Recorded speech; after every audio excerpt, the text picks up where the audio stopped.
அனைவருக்கும் தமிழ்நாடு ஹோட்டல் சங்கத்தினுடைய வணக்கங்களையும் வாழ்த்துக்களையும் தெரிவித்துக் கொள்கிறோம். இன்றைய கூட்டத்தினுடைய நோக்கம் தமிழ்நாடு ஹோட்டல்கள் சங்கம் உலக அளவிலே நடந்து வருகிற அனுகிரகா மற்றும் ஆகார் என்கின்ற எக்ஸ்போக்கு நிகராக சென்னையிலே ட்ரேட் சென்டரிலே வருகிற 1, 2, 3 அக்டோபர் மாதம் இந்த ஆண்டு நடைபெற இருக்கிறது. அதில் என்னவெல்லாம் இருக்கும் என்று சொன்னால் 5,000 ரூபாயிலிருந்து 5 கோடி ரூபாய் வரையும் உள்ள எக்யூப்மெண்ட்ஸ் எல்லாமே அங்கு பார்வைக்காக வைக்கப்படும். டெமோவும் இருக்கும். நீங்கள் அங்கே எது வேணுமாலும் செலக்ட் பண்ணி வாங்கிக்கிற வாய்ப்பு கிடைக்கும். இன்றைக்கி உலக அளவில் மிகச்சிறந்த எக்யூப்மெண்ட்ஸ் என்னவோ அந்த எக்யூப்மெண்ட்ஸ் இருக்கும்.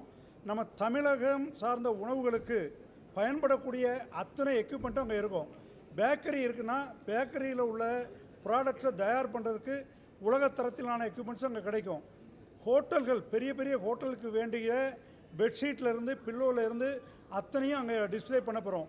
சாதாரண ஒரு காஃபி ஷாப்லேருந்து சிறிய உணவகங்கள் வரைக்கும் வேண்டிய இன்க்ரீடியன்ட்ஸ் அத்தனையும் அங்கு பார்வைக்காக வைக்கப்படும். தரத்தை பற்றியும் அங்கே எக்ஸ்பிளைன் பண்ணுவாங்க. அங்கே செஃப் இருப்பாங்க. மிகச்சிறந்த உணவுகளை எப்படி தயாரிப்பது என்று அங்கே சொல்லப்படும். அரசு அதிகாரிகள் இருப்பார்கள். அவர்கள் எப்படி ஹைஜீனிக்காக பண்ண முடியும், இந்த எக்யூப்மெண்ட்டை வாங்குறதுக்கு என்னென்ன லோன் ஃபெசிலிட்டிஸ் அரேஞ்ச் பண்ணியிருக்காங்க, வேறு சப்சிடிஸ் கவர்மெண்ட் சப்சிடிஸ் என்ன இருக்குது எல்லாத்தையும் அங்கே சொல்லுவாங்க. எல்லாவற்றுக்கும் இந்த விற்பனைக்கு அங்கே வைக்கப்படுகிற பொருளை வைக்கின்ற மேனுஃபேக்சரருக்கு ஒரே இடத்துல தமிழ்நாட்டில் இருந்து வரக்கூடிய ஏறக்குறைய 5 லட்சம் சம்மந்தப்பட்ட உணவுத்துறையில் இருக்கிறவர்கள் அங்கு வருவதற்கான வாய்ப்பு இருக்கும். அத்தனை பேருக்கும் ஒரே நேரத்தில் அவங்க எக்யூப்மெண்ட்டை பற்றி எக்ஸ்பிளைன் பண்ணுற வாய்ப்பும் அங்கே கிடைக்கும். நம்ம ஹோட்டல் உரிமையாளர்களை பொறுத்தவரை உலகமெல்லாம் சுற்றி வாங்க வேண்டிய பொருள்களை ஒரே மேடையிலே ஒரே இடத்தில் பார்த்து பரிசோதித்து வாங்குவதற்கான அரிய வாய்ப்பு அங்கே கிடைக்கும். அதுதான் குறிப்பான விஷயம்.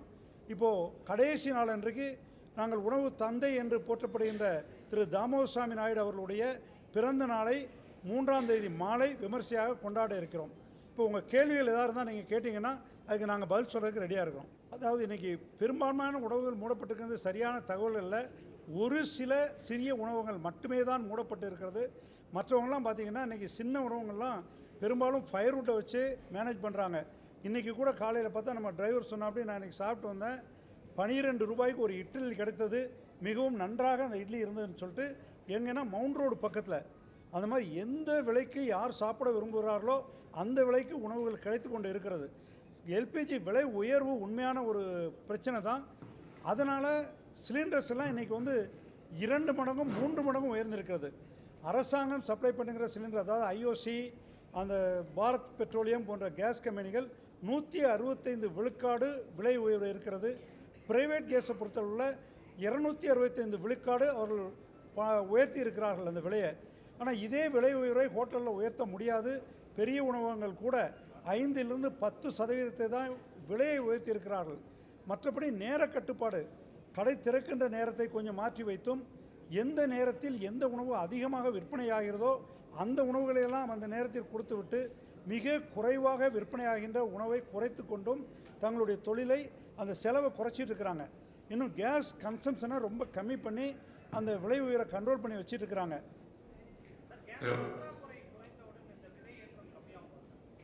சார், உலக வரலாற்றில் பார்த்தீர்கள் என்று சொன்னால் ஏறிய அளவுக்கு எந்த விலையும் உயர்ந்ததாக சரித்திரமே இல்லை.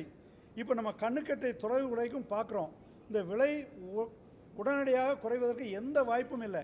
ட்ரம்ப் அவர்கள் மனநிலையில் மாற்றம் ஏற்பட்டு அமெரிக்கா வேறு முடிவை எடுத்தால் தவிர இந்த விலை உடனடியாக குறைவதற்கான வாய்ப்பே இல்லை. இப்போ திருப்பியும் பார்த்திங்கன்னா ஒரு 10% குறையலாம். 165%, 265% உயர்ந்த கேஸ் 10% குறைஞ்சா பெரிய விஷயம். ஆயிலும் அதே மாதிரி தான், ரெண்டும் குறையிறதுக்கு வாய்ப்பு இல்லை. இதே அளவுக்கு குறைந்தால் நிச்சயமாக நாங்கள் குறைத்துக் கொள்வதற்கு தயாராக இருக்கிறோம். இந்த அளவுக்கு நாங்கள் யாரும் விலையை உயர்த்தலை, மினிமம் ரேட் தான் உயர்த்தி இருக்கிறோம். திருப்பி அந்த அளவுக்கு குறைஞ்சா கண்டிப்பாக குறைக்க தயாராக இருக்கிறோம்.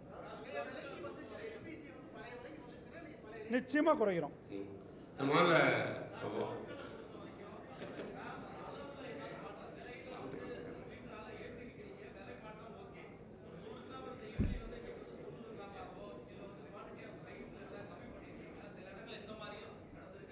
நிச்சயமாக இல்லை. அந்த மாதிரி எந்த குவான்டிட்டி வந்து குறைக்கல, குவாலிட்டியும் குறைக்கல.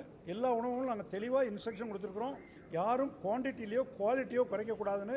விலை உயர்வு தவிர்க்க முடியாதது. மினிமம் பாசிபிள் எவ்வளோ குறைந்த அளவு உயர்த்த முடியுமோ அந்த அளவுக்கு விலையை மாத்திரம் தான் உயர்த்தி இருக்கிறார்கள். உள்ளூர் தயாரிப்புக்கு இந்த கண்காட்சியில் எந்த அளவுக்கு முன்னுரிமை வழங்கப்படுதோ அனைவருக்குமே இலவசமாக எக்ஸ்போக்கு வருது.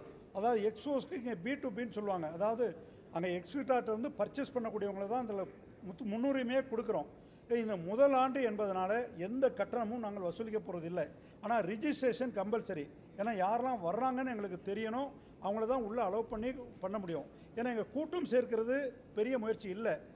எங்கள் உறுப்பினர் யாரெல்லாம் வாங்க விரும்புகிறார்களோ, உறுப்பினர் இல்லாதவர்கள் கூட அங்கே ஏதாவது பர்ச்சேஸ் பண்ணணும், ஒரு விவரத்தை தெரிஞ்சுக்கணுன்றவங்களுக்கு அங்கே தெரிந்து கொள்வதற்கான வாய்ப்பை கொடுப்பது தான் முக்கியமானது. லோக்கல் ப்ராடக்ட் எந்த அளவுக்கு சொல்கிறேன்னு கேட்குறீங்க. இப்போ கூட நான் அண்மையில் சென்றிருந்த போது கோயம்புத்தூர்லேருந்து எங்களுக்கு தேவையான ஒரு சில பொருட்களை இந்த மாதிரி நீங்கள் தயார் பண்ணி கொடுக்க முடியுமான்னு கேட்டிருக்கிறோம். அவங்க தயார் பண்ணி தாரோன்னு சொல்லி உத்தரவாதம் கொடுத்துருக்குறாங்க. நிச்சயமாக லோக்கல் பொருட்கள் நிறைய விற்க வாய்ப்பு இருக்குது. இன்றைக்கி சூழ்நிலை விறகடுப்பு கூட கறி இல்லாமல் எப்படி அதை புகை இல்லாமல் எரிப்பது என்பதை பற்றி கூட டெமோ இருக்குது. நிறைய ரிசர்ச் பண்ணிகிட்ருக்குறோம். அவங்களும் அங்கே டிஸ்பிளே பண்ண வர்றாங்க. அந்த ப்ராடக்ட்டும் இருக்கும். அதே மாதிரி வேஸ்ட் ஆயிலில் இருந்து எப்படி நம்ம எரிபொருளாக அதை மாற்ற முடியுங்கிறத பற்றி ஒரு ரிசர்ச் நடந்துகிட்ருக்குது. நிறைய ஹோட்டலில் இப்போ பைலட் ப்ராஜெக்டாக ட்ரையல் பார்த்துட்ருக்குறோம். அது சக்ஸஸ் ஆச்சுன்னா அதையும் அங்கே வச்சு நாங்களே ரெக்கமெண்ட் பண்ணி விற்கிறதுக்கு வழி இருக்கும். நிச்சயமாக தமிழகத்தில் தயாரிக்கப்படுகின்ற பல எக்யூப்மெண்ட்ஸ் வந்து சேல்ஸுக்கு அங்கே ஒரு வாய்ப்பை ஏற்படுத்தி கொடுக்கப்படும். இக்கட்டான சூழலில் வந்து நீங்கள் ஹோட்டல் நிறைய இடங்களை திறந்திருக்கு, அதுக்கு ஒரு பாராட்டுகள். குறிப்பாக இந்த மாதிரி எக்ஸிபிஷன் வைக்கிறது வந்து உண்மையாலுமே வரவேற்பு தகுந்த ஒன்று. ஏன்னா வெளிநாடுகளில் மட்டும் போயிட்டு இருந்த சூழலில் டெல்லி போன்ற இடங்கள்ல இருக்கும். நம்ம நாட்டிலையும் இந்த புதுசாக தொழில் தொடங்குறதுக்கு ஒரு வாய்ப்பு இருக்குது. நம்ம கேட்குறதுன்னா இப்போ புதுசாக இந்த ஸ்டார்ட் அப் கம்பெனிலாம் இருக்கும்போது அவங்க இந்த பசங்களுக்காக என்ன பண்ண போறீங்க அந்த உற்பத்தி இந்த இதில். அதே மாதிரி விவசாயிகளுக்கு இன்னைக்கு பார்த்தீங்கன்னா ஒவ்வொரு டைம்லுமே விவசாய பொருட்கள் வந்து கம்மி விலைக்கு வருது. அந்த இடத்துல வந்து ஹோட்டல் தொழில் தான் கை கொடுக்கும். இந்த இடையில பார்த்தோம்னா எல்லா ஹோட்டலும் மூடும்பொழுது விவசாய பொருட்கள் தான் நிறைய அவங்களும் லாசானாங்க. இன்னைக்கு வந்து பேஸே வந்து விவசாய பொருள் வந்தால்தான் ஹோட்டல் தொழில் இருக்கு. இப்போ வந்து அவங்களுக்கு என்ன பண்ண போறீங்க, அதே போல இந்த இளைஞர்களுக்கு என்ன பண்ண போறீங்கன்னா ஒரு அவங்களுக்குன்னு ஒரு அரசு தான் பண்ணல, அரசு தான் ஒரு நிர்ணயம் பண்ணலன்னா நீங்க நினைச்சா பண்ண முடியும். ஏன்னா அதிகமான பொருட்களை விவசாயிகிட்ட வாங்குறது நீங்க தான். அவங்களுக்காக ஏதாவது ஐடியா இருக்கா உங்க தமிழ்நாடு ஹோட்டல் அசோசியேஷன் சார்பா? இந்த உணவு திருவிழாவில் அவங்களுக்கான முக்கியத்துவம் எந்த மாதிரி பண்ண போறீங்க? அதாவது இளைஞர்களை பொறுத்தவரை முதல் கேள்விக்கு உணவகத்துறையில் மட்டும்தான் அன்ஸ்கில்டு எம்ப்ளாயிமாங்க. பெரிய எந்த ஒரு ஸ்கில்லும் இல்லாத ஒரு எம்ப்ளாயி வந்தால் கூட வேலை வாய்ப்பை உடனடியாக கொடுக்குற ஒரே தொழிலகம் இது இண்டஸ்ட்ரி எதுனா ஹோட்டல் இண்டஸ்ட்ரி தான். அவங்க கொடுத்து நாங்களே பயிற்சியும் இலவசமாக கொடுத்து தங்குற நேரத்தில் அவங்களுக்கு உடை, உணவு, தங்குமிடம் மூணுமே இலவசமாக கொடுத்து பயிற்சி கொடுக்குறோம். இன்றைக்கி இருக்கிற ஆல் டிமாண்டில் அவங்க பயிற்சி எடுத்துக்கிட்டாங்கன்னா அந்த உணவு தான் கொடுக்கணும்னு அவசியம் இல்லை.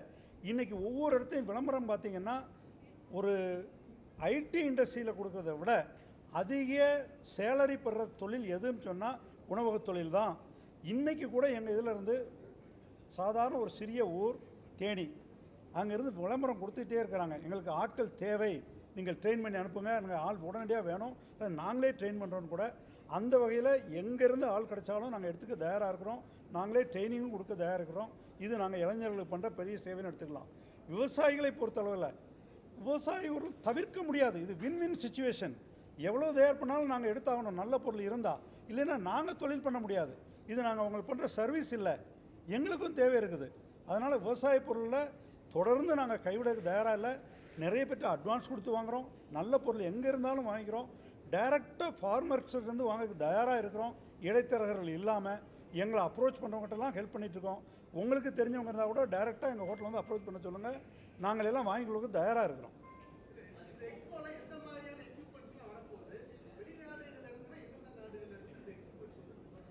சார், உலக நாடுகள் சொல்லும்போது நீங்கள் ஸ்வீடனில் இருந்தும் வரதுக்கு இருக்குது, சைனாவிலேருந்து வர இருக்குது, பல்வேறு நாடுகள், இட்டாலி, அதாவது ஐஸ்கிரீம் ப்ராடக்ட்னு எடுத்துக்கிட்டிங்கன்னா அவர் சொன்ன மாதிரி இட்டாலி போன்ற நாடுகளிலிருந்து நிறைய வரதுக்கு இங்கே தயாராக இருக்குது. அது இல்லாமல் நீங்கள் பேக்கரி எக்யூப்மெண்ட்ஸ் நிறைய பார்த்தா ஸ்வீடன், மற்ற ஜெர்மன், இந்த மாதிரி நாடுகள்லேருந்து வர இருக்குது. கட்டிங் எக்யூப்மெண்ட்ஸ், காய்கறிகள் வெட்டுறதுக்கு நேற்று கூட ஒருவர் சொல்லிட்டு இருந்தார். நான் வாங்கி பார்த்தா 2 ஆட்கள் செய்கிற வேலையை ஒரே இது செய்துன்னு சொல்லிட்டு. அதனால் கட்டிங் வந்து மிகச்சிறந்த ஒரே மாடலில் ஒரே சைஸில் கட் பண்ணி கொடுக்குறதுக்கு நிறைய கட்டிங் எக்யூப்மெண்ட்ஸ் இருக்குது, அதை பண்ணி கொடுக்குறாங்க. இந்த டைம்லாம் முன்னாடி பார்த்திங்கன்னா பேக்கரியில் மட்டுமே பல அயல்நாட்டு பொருளை யூஸ் பண்ணிகிட்டு இருந்தோம். கான்வர்த்தம்னு சொல்லுவோம், இல்லை கன்வர்த்தம்னு 2 வகையில் சொல்கிறாங்க. அது வந்து கேஸ்லேயும் இயங்கும், மின்சாரத்துலேயும் இயங்கும்.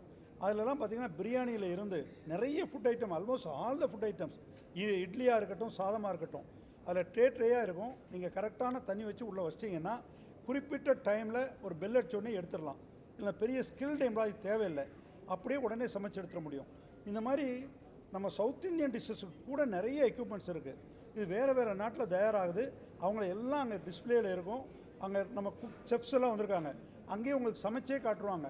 அதை பார்க்கும்போது நீங்கள் எல்லாம் பண்ணிக்கலாம். இப்போ பெரிய ஹோட்டல்லாம் ஏற்கனவே அதெல்லாம் நம்ம இன்ஸ்டால் பண்ணிட்டோம். அந்த சிறியவர்களுக்கு மட்டும் சில பேருக்கு நம்பிக்கை இருக்காது, அவங்களையும் அதை சென்று அடையணும். இல்லை ஹைஜீனிக் ரொம்ப இம்பார்ட்டண்ட். நம்ம கையிலேருந்து ஒன்று தவறாக வந்துட முடியாது, ஏதாவது ஒரு தூசி தவறி அதில் விழுந்துட முடியாது. இது எல்லாமே ரொம்ப சேஃப்டி, ஹைஜீனிக்காக இருக்கக்கூடிய வாய்ப்பு, எக்கனாமிக்கலாகவும் இருக்கக்கூடிய வாய்ப்பு. நிறைய அந்த எக்யூப்மெண்ட் கொண்டு வரும்போது பார்த்தீங்கன்னா நிறைய பேருக்கு வேலை இலக்கு அபாயம். ஏன்னா அந்த தொழிலை செஞ்சுருக்காங்க, அவங்களுக்கு வந்து நீங்கள் எந்த மாதிரி அவங்களுக்கு வந்து ட்ரைனிங் கொடுத்து எதாவது பண்ண போறீங்களா? ஏன்னா ஒரு ஒரு கம்பெனியில் வந்து கம்ப்யூட்டர் வந்ததுன்னா உடனே அந்த அந்த இது புதுசாக தேவைப்படும். அதனால இப்போ நீங்கள் ஒரு எக்யூப்மெண்ட் கொண்டு வரும்போது கண்டிப்பாக ஏற்கனவே அங்கே வேலை செஞ்சுட்டவங்களுக்கு வேலை இழப்பு ஏற்படக்கூடிய ஆபத்து இருக்கும். இப்போ வந்து அவங்களுக்கு ஏற்கனவே இருக்கக்கூடிய ஹோட்டல் தொழில் இருக்கிறவங்களுக்கு எந்த மாதிரி பயிற்சி கொடுக்க போறீங்க? சார், இன்றைக்கி ஒரு ரகசியத்தை உங்கள்கிட்ட சொல்லணுன்னா, ரியலாக எங்களுக்கு தேவைப்படுற அளவுக்கு ஆட்கள் கிடைப்பதில்லை. அதனால் இருக்கிறவங்களுக்கு வேலை போயிடுன்ற சிந்தனையே உங்களுக்கு தேவையில்லாத ஒரு சிந்தனை. இன்றைக்கி நாங்கள் எவ்வளோ பேர் இருந்தாலும் ஹோட்டலுக்கு நிறைய தேவை இருக்குது. அது இங்கே இல்லாமல் நார்த் இந்தியா வரையும் தேடி பிடிச்சி கொண்டு வர வேண்டியிருக்கு. ஏன்னா தமிழ்நாட்டிலேருந்து ஆள் கிடச்சா எங்களுக்கு ரொம்ப ரொம்ப நல்லது. ஏன்னா லாங்குவேஜ் ப்ராப்ளம், வர்றவங்ககிட்ட கம்யூனிகேட் பண்ணுறதுக்கு பெரிய பிரச்சனை. எங்களுக்கே கூட கம்யூனிகேஷன் ப்ராப்ளம் இருக்குது. எங்கே இருக்கிற ஸ்டாஃப் கிட்ட நம்ம லாங்குவேஜில் பேசினா தான் கன்வீனியன்ட்டு. ஆனால் துரதிர்ஷ்டவசமாக அதை தவிர்க்க வேண்டி இருக்குது. அவங்க கஸ்டமர்ஸோட பேசுகிறதுக்கும் இடைஞ்சலாக இருக்குது. அதனால் எவ்வளோ பேர் கிடைச்சாலும் நிச்சயமாக வேலை வாய்ப்பு வந்து போயிடும்ன்றதே கிடையாது. நிச்சயமாக வேலை வாய்ப்பு வளரும். அந்தளவு உணவுத்துறையும் வளர்ந்துட்டுருக்கு. வேலை வாய்ப்பு என்ன பண்ண போறீங்க? ஆளே கிடைக்கிறது இல்லைன்ட்டு இப்போ அவங்க தமிழ்நாடு கவர்மெண்ட்டோ அல்லது வந்து வேற தனியார் வேலை வாய்ப்பு நிறைய நிறுவனங்கள் இருக்கும். இப்போ இந்த மாதிரி நிறைய கேட்குறாங்க, எந்த மாதிரியான வேலை வாய்ப்பு இந்த இது நிறைய பேர் வைப்பீங்களா? நாங்கள் வந்து நடத்த போறீங்களான்னு கேட்குறோம். கல்லூரிகளுக்கும் பள்ளிகளுக்கும் சேர்ந்து டைரெக்டாக ஆள் கிடச்சா எடுத்துகிட்டு இருக்கிறோம். நேரடியாக வர்ற ஆள் யார் இருந்தாலும் பெரிய திறமை கேட்டு பெரிய இன்டர்வியூலாம் கூட பண்ணுறதில்ல. நீ நல்லா வேலை செய்வா சரின்னு சொல்லி எடுத்து ட்ரையல் அண்ட் எரர் முறையில் எந்த வேலைக்கு அவங்களை ஃபிட் ஆவாங்களோ அந்த வேலையில் அவங்களை ஃபிட் பண்ண வைக்கிற துறை ஒரே துறை உணவகத்துறை தான். மற்றெல்லாம் பார்த்தா எனக்கு இதுக்கு ஆள் வேணும், அந்த ஸ்கில் இருக்கான்னு சொல்கிறத வாங்கி பண்ணோம். ஆனால் உணவகத்துறையில் மட்டும் யாராவது ஒருத்தர் வந்துட்டார்னா எந்த துறையில் அவரை ஃபிட் பண்ண வைக்க முடியும்னு பார்த்து கரெக்டாக அந்த துறையில் ஃபிட் பண்ண வச்சுக்கிறோம். இன்னும் ட்ரைனிங் கொடுக்குறதுக்கும் சென்ற கவர்மெண்ட்டும் சில ஸ்கீம்ஸ் வச்சுருக்கிறாங்க. அதையும் பயன்படுத்தி ஸ்கில் டெவலப்மெண்ட்லேருந்து நாங்களும் ஸ்கில் டெவலப் பண்ணுறதுக்கும் தொழில் கொடுத்துருக்கோம். சார், இப்போ சார் இந்த எக்ஸ்போவை பொறுத்த வரைக்கும் 5000 ரூபாயிலேருந்து 5 கோடி ரூபா வரைக்குமான எக்யூப்மெண்ட்ஸ்லாம் வரும்னு சொல்லியிருக்கீங்க. இப்போ தமிழ்நாட்டில் நடக்கக்கூடிய எக்ஸ்போ எவ்வளோக்கு தமிழ்நாட்டில் இருக்கக்கூடிய இந்த இண்டஸ்ட்ரீஸில் பயன்படுதோ அதே வகையில் இதில் ஏதாவது நமக்கு டிஸ்கவுண்ட் கிடைக்குமா? குறிப்பாக வந்து நீங்கள் எல்லாம் ஏற்பாடு பண்ணுறதால வெளியிலேருந்து வர்ற வெளிநாட்டிலேருந்து வர்றவங்க கூட நீங்கள் அவங்களுக்கு வந்து ஏதாவது டிஸ்கவுண்ட் கொடுக்கணும் அப்படின்னு ஏதாவது வலியுறுத்துவீங்களா? கண்டிப்பாக இருக்குதுங்க. எப்படின்னு பார்த்தீங்கன்னா, ஒரு இதை சொல்லுவாங்க, ஒரு பென்ஸ் காரோ ஏதோ ஒன்று வாங்கும்போது ஒரு பர்டிகுலர் கம்யூனிட்டி எல்லாம் ஒன்றா சேர்ந்து வாங்குறதுனால அன்இமேஜினபிள் டிஸ்கவுண்ட் அந்த கம்பெனி கொடுக்க வேண்டி வந்தது. அதே மாதிரி இங்கே எங்கள் உணவக தொழிலுக்கு சேர்ந்தவங்க அவ்வளோ பேரும் ஒன்றா இருக்காங்க. ஒரு எக்யூப்மெண்ட் வாங்குறதுக்கும் 5 எக்யூப்மெண்ட் வாங்குறதுக்கும் வித்தியாசம் இருக்குது. இதை குறிப்பாக நீங்கள் சைனாவில் பார்த்தீங்கன்னா அவன் கேட்கும்போது ஒரு பொருளை பார்த்து நீங்கள் என்ன விலைன்னா எத்தனை உங்களுக்கு வேணும்னு அடுத்த கேள்வி கேட்பான். எத்தனை தொழில் வாங்குறோமோ அதுக்கு மாதிரி இருக்கும். நீங்கள் அமேசானில் கூட ஒரு ஆர்டர் போட்டிங்கன்னா 1ன்னு போட்டால் ஒரு விலை வரும், நீங்கள் 5ன்னு போட்டால் இன்னொரு டிஃப்ரெண்ட் ரேட் வரும். இதே முறையில் நாங்கள் எல்லாம் ஒன்றா சேர்ந்து அந்த பர்ச்சேஸை பண்ணுறதுக்கு இருக்கிறோம். அதனால் ஆட்டோமேட்டிக்காகவே அந்த குவான்டிட்டி டிஸ்கவுண்ட்டும் இங்கே வர்றதுனால இருக்கிற டிஸ்கவுண்ட்டும் கண்டிப்பாக கிடைக்கும். அதில் சந்தேகமே வேண்டியதில்லை.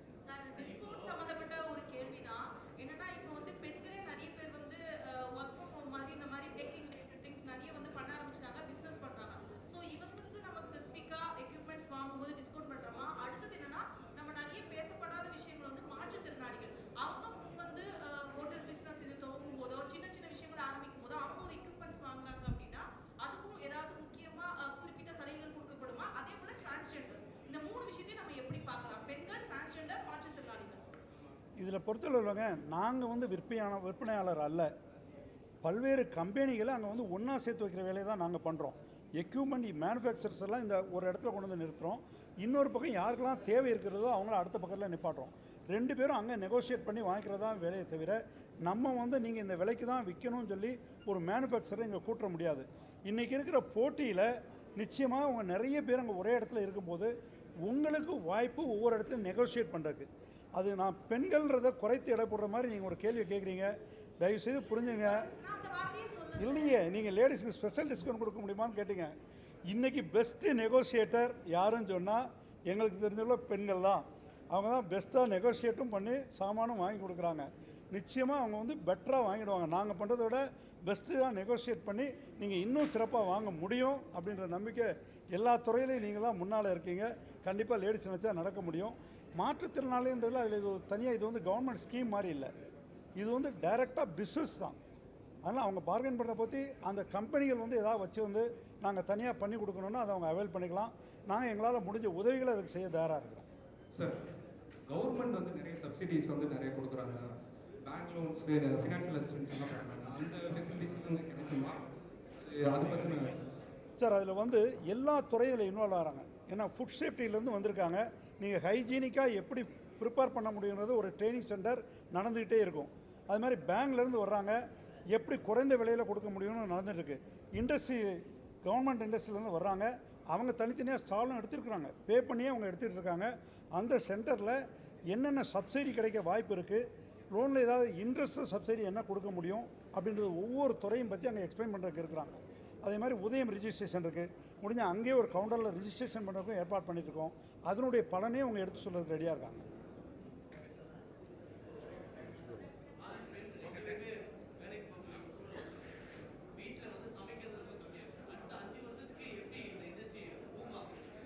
சார், இந்த இண்டஸ்ட்ரியில் நீங்கள் வந்து நாங்களாம் தொழிலுக்கு வரும்போது ஒரு 25 ஆண்டுகளுக்கு முன்னாடிலாம் பார்த்தீங்கன்னா ஒரு சில நார்த் இந்தியன் ஃபேமிலிஸ் மட்டும்தான் ஹோட்டலுக்கு சாப்பிட வருவாங்க வீக்கெண்டுன்னு பார்த்தா. இப்போ அந்த கல்ச்சர் மாறி நம்ம மக்கள் கூட நிறைய சண்டேனா ஒன் டே அவர் கிச்சன் க்ளோஸ்ட் அப்படின்ற ஒரு கல்ச்சருக்கு வந்திருக்கிறாங்க. 2 விஷயம், 2 பேரும் வேலைக்கு போகிறதுனாலையோ வீட்டில் குழந்தைய பார்த்துக்கனாலோ எதனாலையோ சமைக்கிறதுக்கு வாய்ப்பு இல்லாமல் போகிறது ஒன்று. 2வது ஒரு சேஞ்சுக்காக வேண்டி வெளியில் வந்து ஆகணுன்றது ஒன்று. 2வது அவங்க எக்ஸ்பெக்ட் பண்ணுற டிஃப்ரெண்ட் வெரைட்டி ஆஃப் ஃபுட்டு. இன்றைக்கி என்ன மாதிரி நினச்சாலும் அந்த வெரைட்டி ஆஃப் ஃபுட்டு சாப்பிட முடியுது. அவங்க வீட்டில் அந்த வெரைட்டி ஆஃப் ஃபுட்டை ப்ரிப்பேர் பண்ணி சாப்பிட்றது வெரி டிஃபிகல்ட். கம்பேர் பண்ணிங்கன்னா அவங்க 2 பேருக்கு சமைக்கிறதுக்கு அவங்க ஆக்கக்கூடிய செலவை விட ஹோட்டலில் அந்த 2 பேர் வந்து ஸ்டார்ட் பண்ணாங்கன்னா அந்த செலவு குறைவு, வெரைட்டியும் டேஸ்ட் பார்க்க முடியும். அதனால் இவங்க அந்த டெவலப்மெண்ட் வந்து ரொம்ப அதிகமாக இருக்குது. நீங்கள் என்ன தான் ஸ்மார்ட்டோ ஸ்விக்கின்னு வந்து டைரெக்டாக வீட்டில் டெலிவரி இருந்தால் கூட இந்த அட்மாஸ்பியரை என்ஜாய் பண்ணி எக்ஸ்பீரியன்ஸ் பண்ணி சாப்பிடக்கூடிய மக்கள் அதிகமாகிட்டே போகிறாங்க. இந்த உணவகத்துறை இன்னும் பெட்டர் எக்ஸ்பீரியன்ஸை கொடுக்கும், இன்னும் பெட்டர் வெரைட்டிஸை கொடுக்கும். அதனால் நிச்சயமாக ஒரு பெரிய நல்ல க்ரோத் இருக்குது.